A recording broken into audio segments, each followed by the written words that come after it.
Now go attack the Amalekites and totally destroy all that belongs to them. I'm told sometimes that this is actually an exercise in hyperbole. God didn't mean everyone. It continues, do not spare them, put to death men and women, children and infants. Well, let's not talk about the Amalekites, in part because here's the problem. For most Christians, the Old Testament is different than the New and is seen through the light of the New. So if you want to go to Deuteronomy, the Book of Kings, the Amalekites, I don't really want to go there because. Well, I know why you don't want to go there. Well, the reason I don't want to go there, the Old Testament is full of horrific massacres. Yes, and that is hold on. Massacres which are ordained. Massacres which appear to be ordained by Yahweh directly. Sure. Agreed, and. Why are you saying Yahweh instead of God? Why are you trying to distance yourself from the God of the Old Testament? Well. Stop that! I feel bad for Dinesh D'Souza here. He seems like a nice guy, but he's been put into a position where he has to defend what is clearly indefensible. His tactical use of the word Yahweh kinda does make it seem like he wants to distance Christianity from the God of the Old Testament, and who can blame him? The Old Testament God, quite frankly, is kind of a jerk. He's a monster. Consider the fact that we're still being punished for crimes committed by our ancestors 6,000 years ago in the literary Garden of Eden. Consider the fact that he asked Abraham to show his devotion by murdering his own son, Isaac. And consider the scenario being discussed here, where Saul, the first king of Israel, was asked to massacre the Amalekites, leaving alive not a single man, woman, child, or animal. And let us not forget that when Saul was so insolent as to leave alive a few of the Amalekite nobility as well as some animals, God dethroned Saul, installed the new King David, who proved that he was a little more amenable by genociding the Canaanites. And yet, even with all of these horrors, whenever the topic of the Old Testament God's despicable cruelty comes up in conversation, there is one story that stands above all others in the popular imagination. That story is the subject of this video.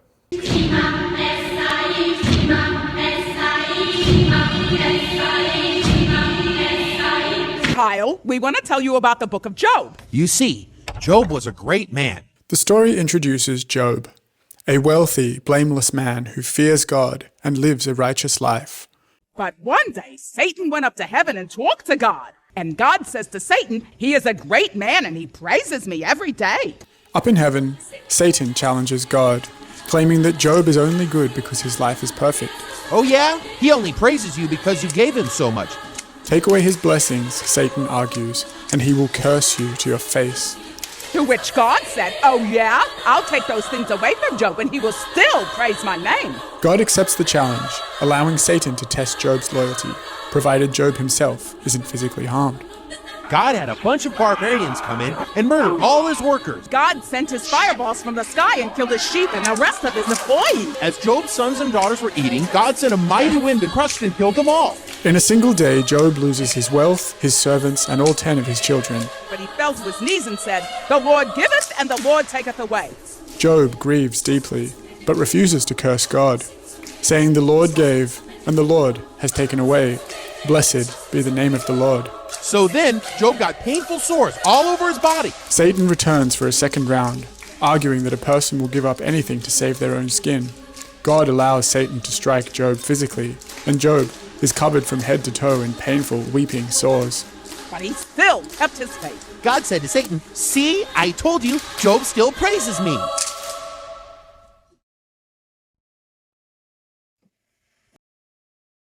Alright guys, let's get down to brass tacks here. This video is about justice.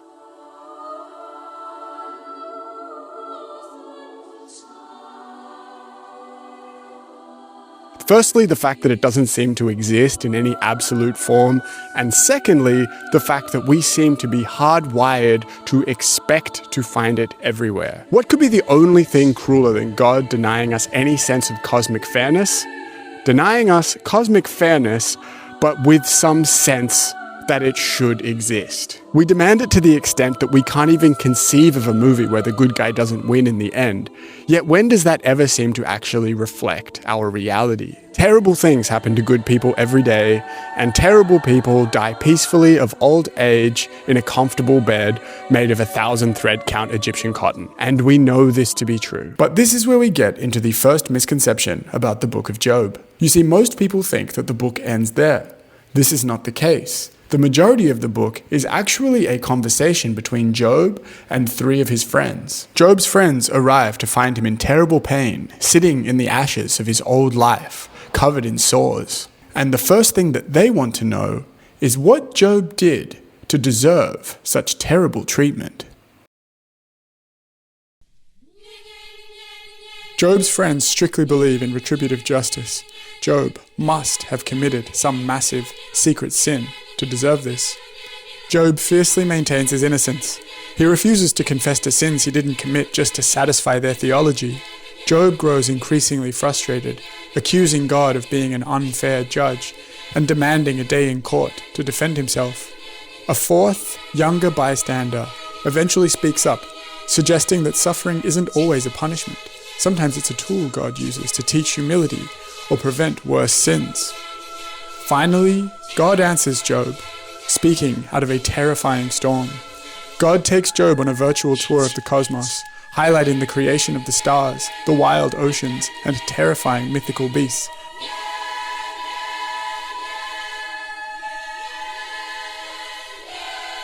God shows Job that the universe is vast, complex, and beautiful, governed by a wisdom far beyond human concepts of fairness.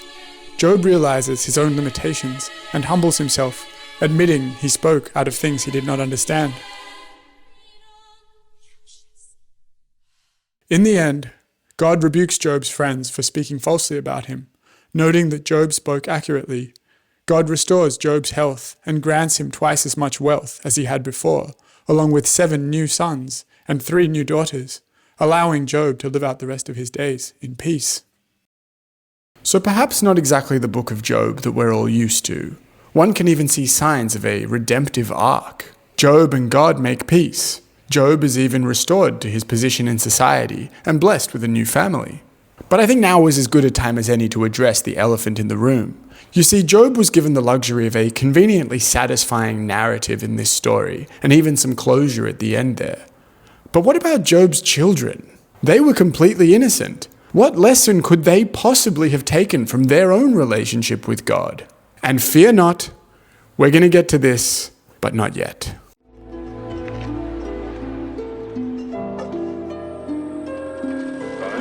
I want to talk briefly about a contemporary retelling of the Book of Job, the 2009 Coen brothers film, A Serious Man. Larry Gopnik is a physics professor. He's a good man, and through no fault of his own, his life completely unravels. What's going on? What's going on? Tell me what's going on. What's going on? What's going on? What's going on? What's going on? Asks Larry. I'm a good man, and bad things aren't supposed to happen to good people. This might sound like a stupid question, but is that ever explicitly stated anywhere in the Bible?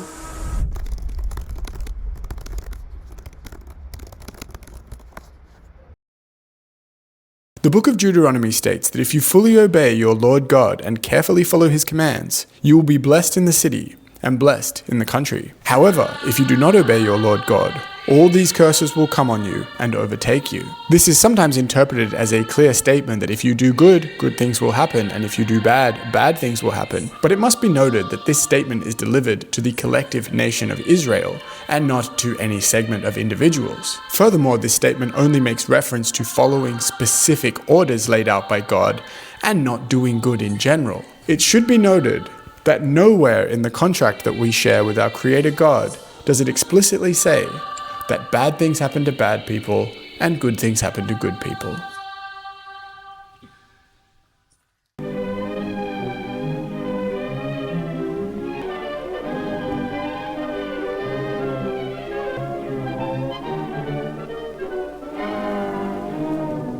Now, can I take you back to your own childhood?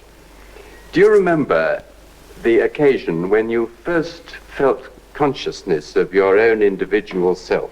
In my video about Gnosticism, I talked about the demiurge. The demiurge is Yahweh as interpreted by early Christian Greeks. These were thinkers who were raised into the fundamentally pantheistic Aristotelian tradition, where there is a supreme divine entity, but there are also lower order entities capable of creation. Aristotle acknowledged the fundamental imperfectness of the material world, thus concluded that it must be a product of one of these lower order entities. When the Gnostics encountered Yahweh with all his petulance and his cruelty, they could only interpret him as the lower order, corruptible creative entity of the demiurge. Carl Jung, who would famously map psychic archetypes to characters in the Greek pantheon, of course was also a student of this fundamentally pantheistic tradition. I am what I am, but what have I been before? Published in 1952, Carl Jung's Answer to Job is widely considered his most brilliant, deeply personal, and incendiary book. Written in a single burst of creative intensity while recovering from a severe fever, Jung himself famously referred to the book as pure poison, because he knew how deeply it would offend traditional religious sensibilities. Jung approaches the Bible not as absolute historical truth, but as a map of the human psyche's evolving relationship with the divine. His core thesis is that in the book of Job, Job proves to be morally superior and more conscious than God.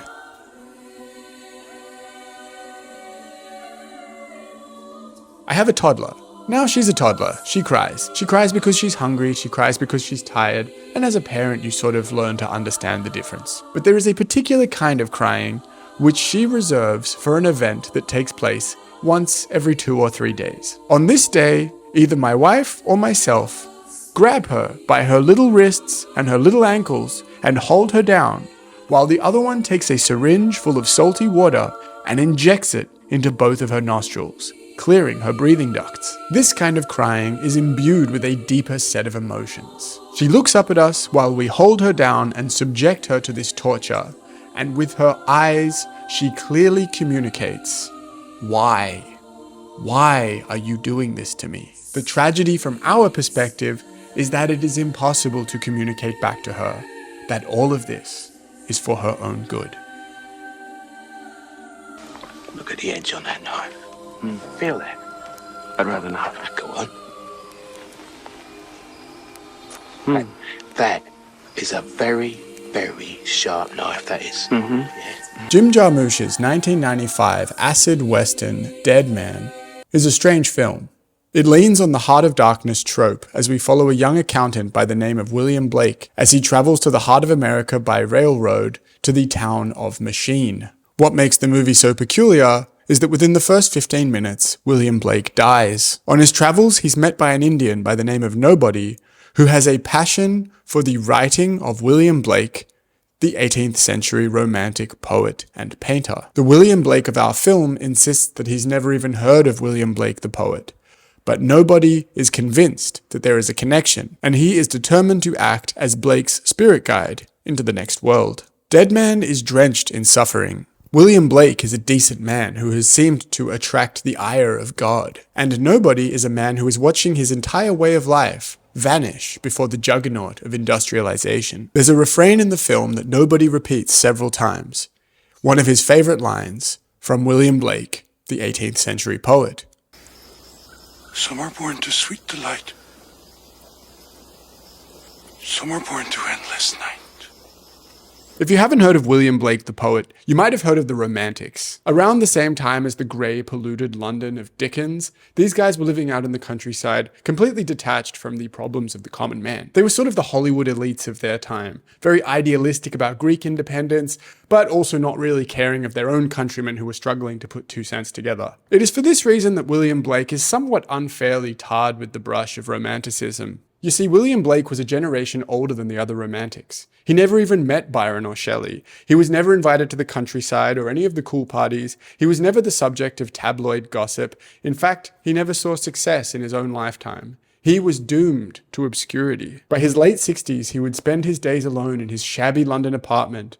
He was hearing the voices of angels and demons, and people said he was going mad. You know how just before Johnny Cash died, he did that final album with Rick Rubin, where he was given the 9 Inch Nails song? And that album is now kind of recognized as some of the most significant recordings in Johnny Cash's career?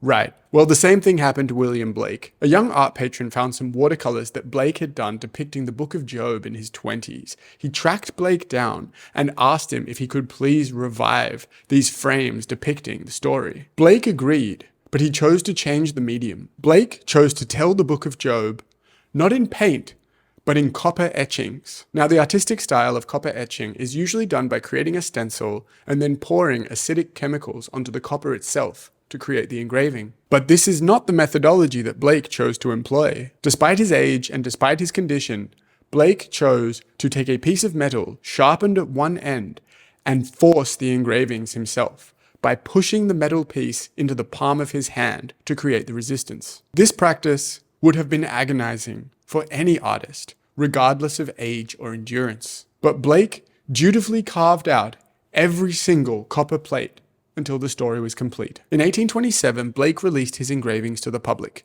They were met with absolute disinterest, and 1 year later, he died.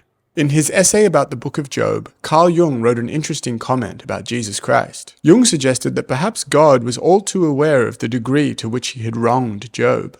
Jung wrote that God wanted to experience what Job experienced, so that he could empathize with humanity. Thus, he made himself flesh in the form of Jesus Christ, so that he himself could experience suffering, torture, and death. It is interesting to consider that in the unmarked grave where William Blake was laid to rest, his hands would have still shown the callous marks from his copper engraving. What stands out clearly is the resemblance that these marks would have shared with the marks on the hands of Jesus Christ after he subjected himself to crucifixion.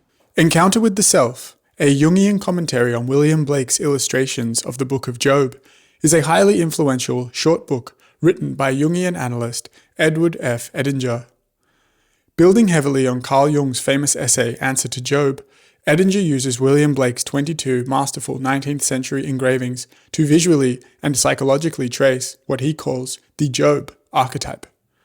The profound, shattering experience of an individual's conscious mind encountering the vast, transpersonal unconscious. You know that feeling where you actually catch a sunrise and you think to yourself, my God, I should do this every day of my life. The Book of Job follows exactly the same blueprint as a Greek tragedy. It begins with hubris, the inflation of the ego. It moves on to the nekia, a crushing defeat at the hands of the divine and the dark night of the soul. And there's a rule in tragedy. The tragedy does not end at the nekia. It does not end at midnight. Rather, the tragedy ends at the breaking of dawn. And then finally, the third act, the dawn, cosmic surrender. Now, is it necessary for the heavens to open in Job to go on this tour of the cosmos for this third act to make sense? Absolutely. Why? Because this is a story. It is essential that the audience witness the first glimmer of symbolic sunlight with the protagonist. Yes, much has been broken and much has been lost, but today is a new day, and we are armed with the lessons of yesterday.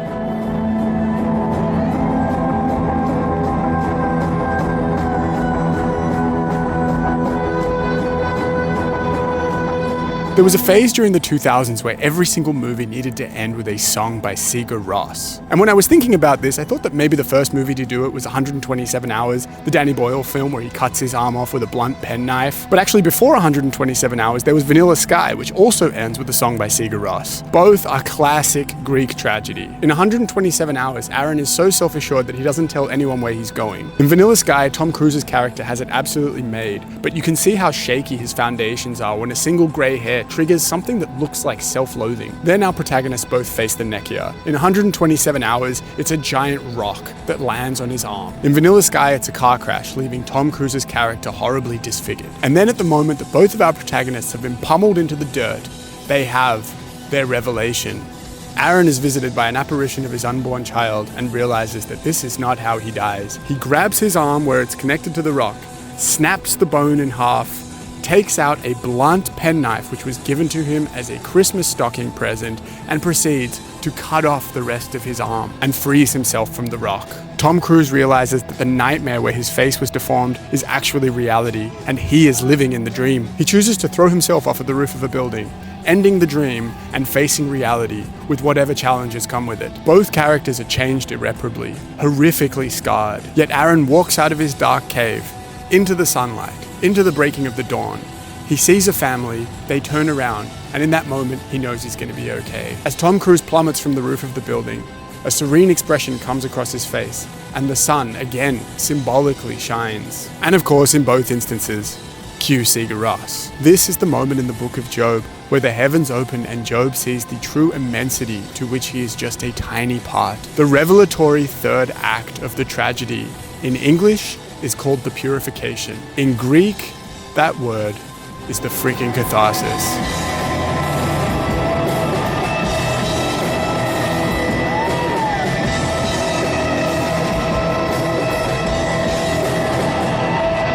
Hey, victory's great. It's serotonin, it's dopamine. On a primal level, it's really ticking every box. But you don't learn shit from victory. You know that iconic image of Muhammad Ali standing over Sonny Liston? Do you know why it makes you feel the way it does? Maybe you think it's because you're identifying with Ali in this picture. There are many great works of art that allow you to sympathize with a godlike archetype. But this is certainly not one of them. Look at the position of the camera. You're looking up at Ali at exactly the same angle as Liston. In this photo, you are Sonny Liston, my friend, and you have just been laid out. You want to get back to your feet with what little strength you have, but there is no more strength. You are done. Your body will slump back down to the ground. The bell will ring, Ali is victorious, and in that moment of defeat, you will learn something. There is still air in your lungs. There is still blood in your veins. Tomorrow is a new day, and you live to fight again. I said earlier in this video that I would address the elephant in the room. Not the suffering of Job, but the death of his children. They did nothing wrong. I had to look up the exact numbers, but today I saw that 120,000 children every year are still born HIV positive. Of those 120,000 children, 50% will die as infants. 250 babies die every day of AIDS. I cannot think of anything more pointless than to simply be born, to suffer, and to die. Yet each of us, in our own way, is doomed to this exact fate. We are all Job. Every waking minute of every day, we are tortured by desire. Solutions are offered in the form of sanitized, commercialized, Zen Buddhist frameworks and Eastern philosophies. Yet take a look at requirement number 1 for any meditative practice. What do you have to do? Close your eyes. The great Faustian bargain of Zen. Shut yourself off to the world, and maybe you can achieve peace. If you ever find yourself wallowing in the Jobness of existence, there is something essential that you must remember. We are all Job, but we are also God. Perhaps the only thing greater in scope than the tragedy of our Jobness is the tremendous pressure of our Godness. Every action that we take has consequences, innumerable and impossible to quantify in scale. Every kindness, every deceit, every cruelty live on in the memory of those around us. And it is here that we address the core question posed by this video. Why are each of us born with an innate sense of justice, only to have it denied to us? The answer is that justice does not exist to further torture us in our role as Job. Rather, it is to guide us in our role as God. It is a North Star to which we walk forever imperfectly. Remember the photo of Ali and Liston? Don't worry, you are Ali. Just maybe not today. So perhaps next time you feel like asking, why is God doing this to me? It can be a prompt to ask the further question, what kind of a God am I? It's kind of all there is to it. Thanks for watching.